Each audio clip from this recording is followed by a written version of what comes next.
Cela fait 3 ans que 7 pays du Sahel se sont unis pour travailler à améliorer la résilience des populations de la zone face aux mutations environnementales. Les résultats obtenus devraient être capitalisés dans chacun des pays concernés.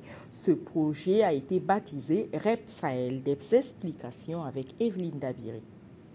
Collecter les données écologiques et socio-économiques, renforcer les dispositifs de surveillance environnementale pour combattre les phénomènes de désertification et de changement climatique, ce sont entre autres les activités menées depuis 2012 par le projet Amélioration de la résilience des populations sahéliennes aux mutations environnementales, en abrégé REP Sahel.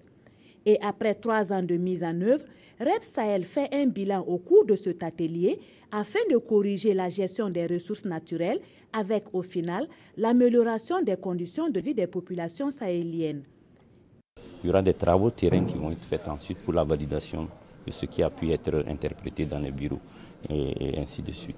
Il y aura également, ils vont travailler à ce qu'il y ait quelque chose de beaucoup plus concret au niveau des populations en termes de lutte contre ces effets des changements climatiques, donc par la réalisation par exemple de forages.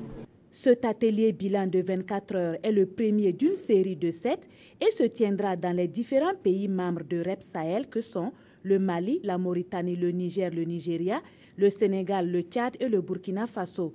Il marquera dans chaque pays cité la fin de la phase 1 du projet en mai prochain.